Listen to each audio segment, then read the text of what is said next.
The human race has always been plagued by making bad decisions.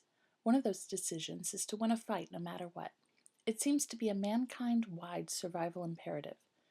The world history digital story of weapons of mass destruction, then and now. We now have codes, treaties, and conventions that attempt to get all the different governments in the world to agree to all play by the same rules. The Geneva Convention covers humanitarian treatment of people during war. But should we have rules for the type of weapons that we can have? Do we need them? To answer that question, we should go back in time to Katha. It's also spelled Kaffa, but to keep this story clearly separate from the Kingdom of Katha in Ethiopia, we will just call it Katha. Now to 1346. To the Siege of Katha. Katha is now known as the city of Phaeocia in the Ukraine. It is located on the coast of the Black Sea. They had extremely fortified walls because the Mongols helped them pay for it. Wait, I should go back a little further in time. There's really is no point in history that actually starts with the thing that you actually want to talk about. There are just so many other factors. So I guess you should start with knowing the fact that Katha is old. It was first established by the Genoese in 1266. The city was in the territory of the Golden Horde, and so it was only with the Khan's permission that the city was started.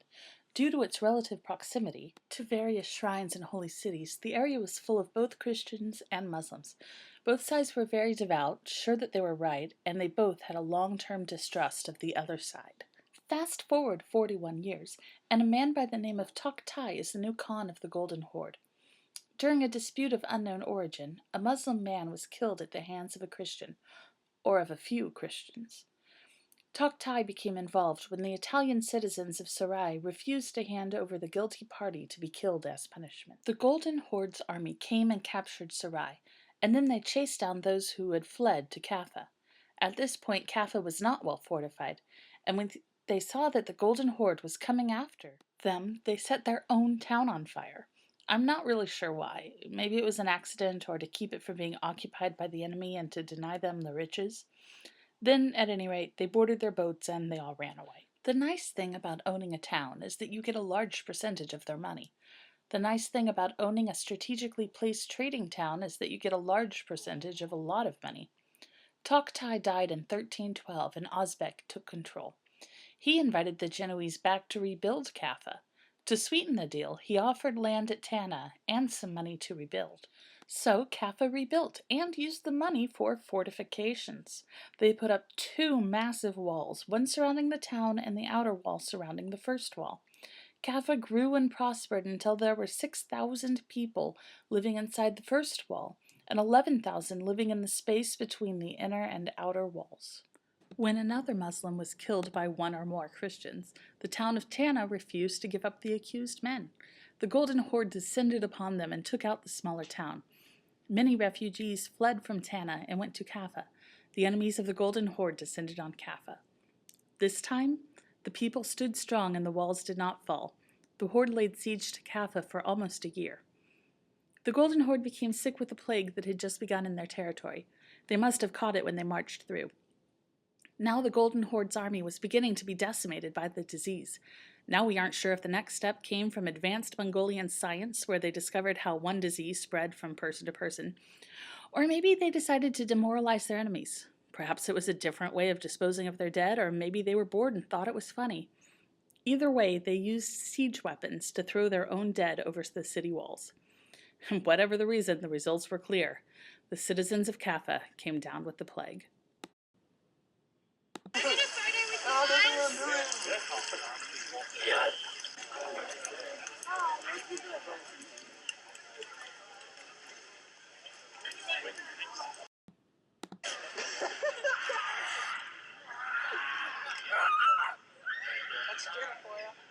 She gets them into her.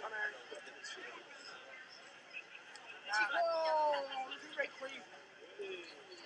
That's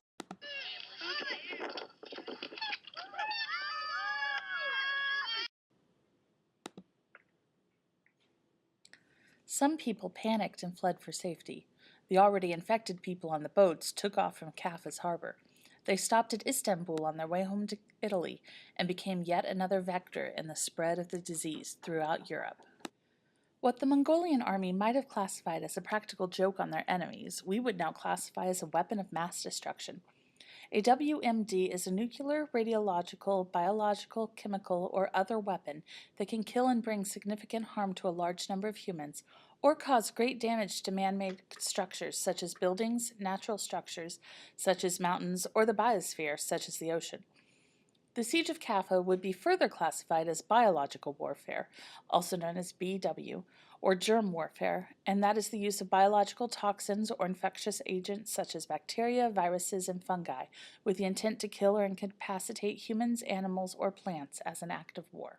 We as a people are trying to impede and negate the usage of weapons of mass destruction. There are many nuclear-free zone treaties in effect.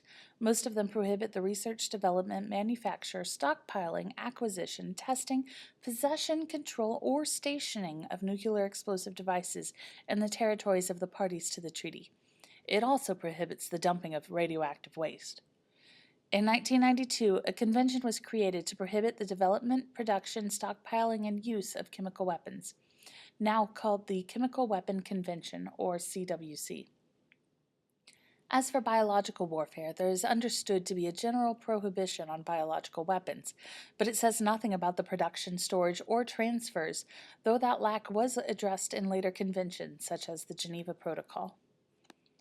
Currently, there are still groups who are still trying to use biological weapons, such as the Islamic State of Iraq and al-Sham, or ISIS as we know it.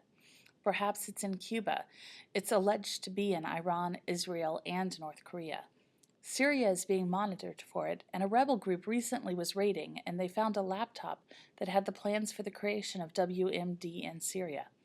The United States even makes the list for undertaking research on smallpox, which is prohibited by the World Health Organization.